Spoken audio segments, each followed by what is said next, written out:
7 जनवरी 2025 पुणे में स्थित WNS global नाम की कंपनी, इस BPO कंपनी के पार्किंग लॉट में आज कुछ ऐसा होने वाला था जिसका अंदाजा वहां से गुजर रहे लोगों को नहीं था। और ये सब कुछ तब हुआ जब शाम का वक्त था और भीड़ भाड़ सबसे ज्यादा थी, क्योंकि डे शिफ्ट हो जाने के बाद सारे वर्कर अपने घर के लिए निकले थे और नाइट शिफ्ट करने वाले वर्कर ऑफिस में जा रहे थे। इसी ऑफिस के पार्किंग लॉट में रिकॉर्ड हो रही ये CCTV फुटेज, इसको देखकर ऐसा लगेगा कि मानो कोई नुक्कड़ नाटक चल रहा हो और लोगों के भीड़ उसको देखने के लिए जुटी हो। और सच तो यह है कि ये भीड़ कोई नाटक का नहीं है, बल्कि एक जुर्म की चश्मदीद गवाह है। इस तस्वीर में व्हाइट टी-शर्ट पहना यह शख्स, इसका नाम कृष्णा सत्यनारायण कनौजिया है, और जमीन पर बैठी ब्लैक टॉप पहनी यह लड़की, जिसका नाम सुविधा कोदारे है, जो दर्द में चीख रही है, चिल्ला रही है,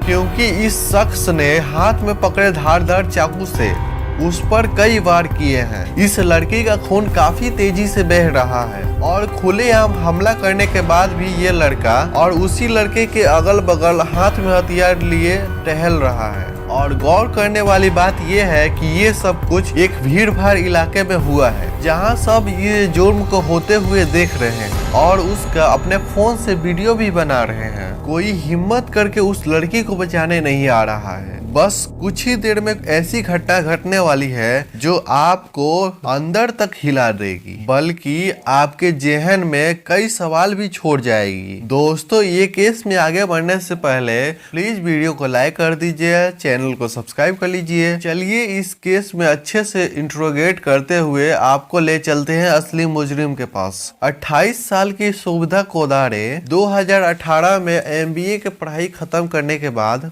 WNS ग्लोबल सर्विसेज नाम की एक मल्टीनेशनल BPO में एज ए सीनियर एसोसिएट के पोस्ट पर काम कर रही थी। और लिंक्डइन प्रोफाइल में साफ साफ दिख रहा है कि 6 सालों से वो इसी कंपनी में काम कर रही थी। सुविधा की फैमिली रत्नागिरी के पास चिपलून में रहती थी, लेकिन बाद में वो महाराष्ट्र का सतारा डिस्ट्रिक्ट में कराड़ में सेटल हो गए थे। सुविधा के फादर का ही कराड़ में एक इलेक्ट्रिकल शॉप थी। इन सेंस सुविधा की जॉब पुणे में थी, इसलिए वो पुणे के कातरेज में वो रेंट पे रहती थी। और सुविधा के साथ उस ऑफिस में 30 साल का कृष्ण नारायण कनौजिया भी जॉब करता था, जो शिवाजी नगर का रहने वाला था। वह एज ए जूनियर अकाउंटेंट के पोस्ट पे ज्वाइन हुआ था और यहीं से सुविधा और कृष्णा की जान पहचान हुई थी, जो कि बाद में दोस्ती में बदल गई। हालांकि कुछ महीने बाद कृष्णा ने उस कंपनी को छोड़ दी थी, लेकिन 1 साल बाद लगभग 4 महीने पहले ही इसी कंपनी में फिर से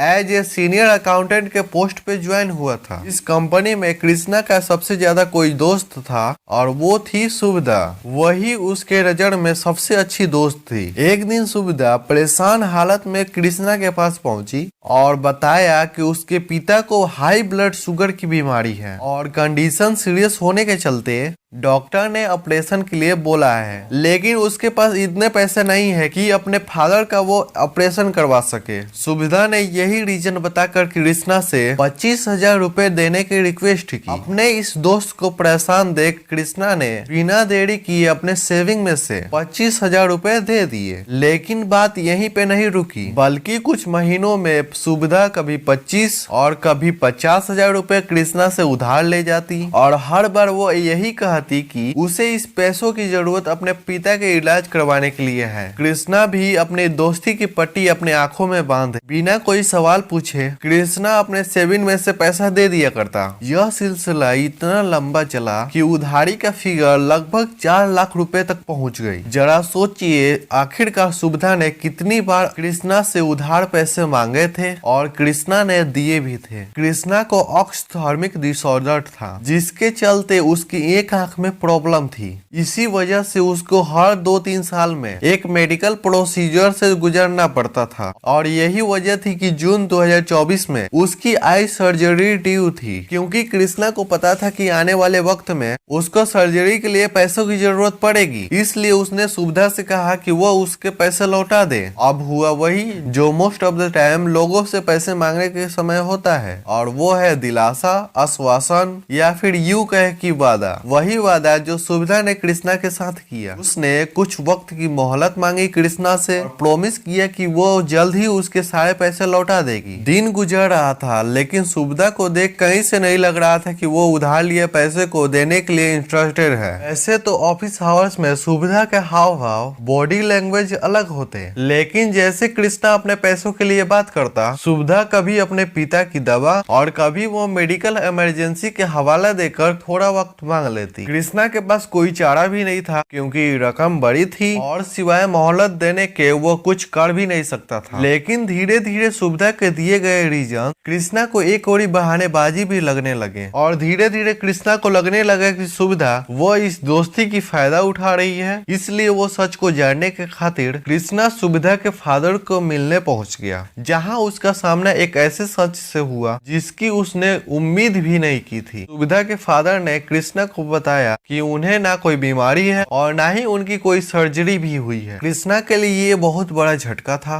क्योंकि वो इतने लंबे वक्त से वह इमोशनल फूल बना। बीमारी के नाम से सुविधा ने पैसे उधार नहीं बल्कि ठगे थे और यही सोचकर उसका खून खौल उठा। कृष्णा के मन में इतनी नफरत भर चुकी थी जो कि उसका दिल और दिमाग कुछ सोच नहीं पा रहा था और यही रीजन थी कि जब 7 जनवरी के शाम के 6:30 बजे वो फाइनली सुविधा को कॉन्फ्रेंस करता है। सुविधा की शाम 6:30 बजे से शिफ्ट शुरू होने वाली थी। वो ऑफिस के पार्किंग लॉट में पहुंची ही थी कि उसे सामने से कृष्णा मुस्कुराते हुए पार्किंग लॉट में आता दिखा, क्योंकि यह शाम उसकी जिंदगी की आखिरी शाम होने वाली है। क्योंकि कृष्णा की मुस्कान के पीछे इरादे कुछ और ही थे। कृष्णा ये सोच कर आया था कि यह सिर्फ आखिरी बार वो सुविधा से आखिरी बार पैसे के लिए बात करेगा, लेकिन सुविधा के जवाब सुन उसका पारा चढ़ गया। सुविधा ने उससे पैसे लौटाने से साफ मना कर दिया। सुविधा के मुंह से ऐसी बात सुन कृष्णा भड़क जाता है और अपने साथ ले आए क्लीवर, वह एक तरह का बड़ा सा चाकू होता है, उससे वो उसके राइट साइड के एल्बो पर कई बार वार करता है। हमला होते ही सुविधा वहीं जमीन पे गिर जाती है। उस वक्त वहां पे भीड़ तमाशबीन बनकर देख रही थी। सुविधा जैसे तैसे अपना फोन निकालकर अपने पिता के पास कॉल करती है, अपने साथ हुए इस हमले को बता ही रही थी और तभी कृष्णा उसके हाथ से फोन छीनकर कॉल पर उसके पिता से कहता है कि अब वो उसके पैसे वापस कर। वो इतना कहते हुए अपने हाथ में पकड़े क्लीवर वो अपने चाकू को जमीन पर फेंक दिया। बस मानो वहाँ पे खड़ी भीड़ इसी इंतजार में थी। इसको फेंकने के बाद वहाँ पे खड़े सारे लोग का बहादुरी जाग उठता है। वह जब तक सोई थी तब तक कृष्णा सुविधा के ऊपर वार कर रहा था और वहाँ पे खड़े सारे लोग कृष्णा को पीटकर पुलिस को हवाला कर देते हैं और आखिरकार वही कागजी शेर उसको वार तेज धार चाकू से किए गए थे। इसकी वजह से सुविधा के हाथों के कई नसें डैमेज हो गई थी। पर सबसे बड़ा ये चैलेंज था कि सुविधा को लो ब्लड शुगर की शिकायत थी। यही वजह थी कि जब तक भीड़ ने रिस्पॉन्ड किया और उसे हॉस्पिटल में एडमिट करवाया गया, तब तक ब्लड क्लॉटिंग ना होने की वजह से बॉडी से बहुत सारा ब्लड निकल चुका था। डॉक्टर्स ने बताया कि उन्होंने काफी ज्यादा कोशिश की, लेकिन काफी खून बह जाने के चलते इलाज के दौरान ही उसके कार्डियस रुक जाने के चलते उसकी जान चली गई। फिलहाल सुविधा की छोटी बहन साधना कोडारे ने नर्मदा पुलिस थाने में कंप्लेंट फाइल की है, जिसके बाद पुलिस ने कृष्णा को एनएस के सेक्शन 1031 एंड आर्म्स एक्ट के सेक्शन 4 एंड 5 के तहत केस रजिस्टर कर उसको अरेस्ट कर लिया है। पुलिस ने ये भी क्लियर कर दिया है कि ये पूरा केस पैसों के लेन देन के चलते हुआ है। इसमें रिलेशनशिप से जुड़ा हुआ कोई एंगल भी नहीं है। अभी तक ये भी सामने नहीं आया कि सुविधा ने उन पैसों के साथ क्या किया। सोशल मीडिया में ये कई जगह खबर उड़ी कि सुविधा वो पैसे उधार लेकर अय्याशी में उड़ाती थी और जब कृष्णा ने उससे पैसे मांगे तो उसने झूठे केस में फंसाने की धमकी दी। हालांकि पुलिस ने इस एंगल पर कोई स्टेटमेंट नहीं आया। इस पॉइंट को फिलहाल पुलिस ने कोई वेरीफाइड नहीं किया है और न ही कृष्णा ने ऐसा कोई स्टेटमेंट दिया है। लेकिन इस केस में इन दोनों को दो ओपिनियन में बांट दिया है, क्योंकि कुछ लोग जहां कृष्णा के इस अपराध को जस्टिफाई कर रहे हैं और उनका मानना है कि कृष्णा ने जो भी किया वो ठीक किया। कोई उसे 21 तोहफों की सलामी दे रहा है और कोई उसे सैल्यूट कर रहा है और वहीं कुछ लोग इस एक्ट को, इस क्राइम को किसी भी तरह से जस्टिफाई नहीं मान रहे हैं। लेकिन इस केस की बात करें कि दुनिया में दो तरह के लोग होते हैं। एक वैसे होते हैं जिन्होंने किसी न किसी को उधार दिया होगा और दूसरे जिन्होंने किसी न किसी से उधार लिया होगा। ना उधार देना गलत है और ना जरूरत पड़ने पर लेना गलत है। इन दोनों सिनेरियो में सबसे बात जो अहम है, इन दोनों सिनेरियो में जो बात अहम है वो है हैसियत और नीयत। हैसियत उधार देने वाले की और नीयत उधार लेने वाले की। अगर आप मेरी बात मानो, किसी को उतना ही पैसे उधार दो जिसे ना लेकर उसे हमेशा के लिए भूल सको, और उसे उतने ही पैसे उधार लो जितने वो टाइम लिए हो उतने टाइम में चुका सको। लेकिन मोस्ट ऑफ द टाइम यहीं पे सारे लोगों से गलतियां होती है, और आप भी शायद मेरी इस बातों से रिलेट भी करोगे, क्योंकि जब हम किसी को उधार देते हैं उस वक्त हमारी डिसीजन मेकिंग काफी हद तक इमोशनल रीजन पर होती है और हम अपने फाइनेंशियल कंडीशन को नजरअंदाज कर जाते हैं। जिसे हम उधार देते हैं वह व्यक्ति उस वक्त, वह शख्स उधार लेते वक्त तो बिल्कुल अलग बॉडी लैंग्वेज और वॉइस टोन के साथ आया होता है, लेकिन उससे आप अपने ही पैसे मांगने जाते हो तो वो भी शख्स के हाव भाव, बातचीत करने का तरीका बदल जाता है। आपको ये लगता ही नहीं कि वो वही शख्स है जिसकी आपने उसके मुसीबत के समय में मदद किया था। हर बार उधार लेने वाला भी गलत नहीं होता, क्योंकि जरूरत के वक्त वो पैसे उधार ले लेता है,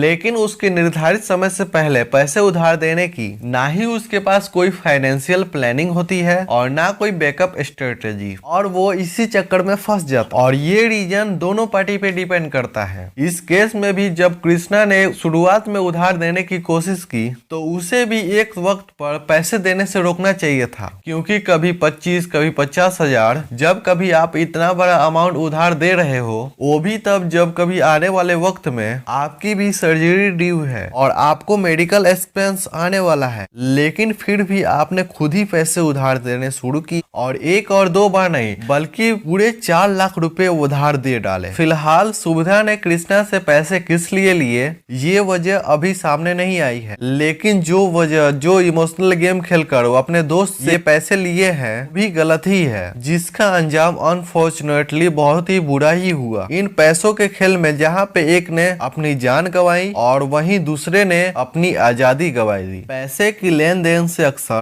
मिसअंडरस्टैंडिंग और ट्रस्ट इशू हो जाते हैं जो रिश्तों को खराब कर सकते हैं। इसलिए ये जरूरी है कि आप सोच समझकर अपने फाइनेंशियल हेल्थ को ध्यान में रखकर कभी भी फैसला लें और जरूरत पड़ने पर ना कहना सीखें, क्योंकि उधार देना ना कोई दोस्ती, यारी, रिश्तेदारी निभाने की जरूरत नहीं है। दोस्तों, ये क्राइम स्टोरी सुनाने का मकसद किसी को परेशान करना, किसी को दिल दुखाना नहीं है, बल्कि आपको जागरूक करना है कि आप इन चीजों से बचें। और जाते जाते इस वीडियो को लाइक कर दीजिए, चैनल को सब्सक्राइब कर लीजिए। चलिए मिलते हैं नेक्स्ट वीडियो में किसी नए टॉपिक के साथ। तब तक के लिए बाय। वीडियो देखने के लिए आप सभी का धन्यवाद। जय हिंद।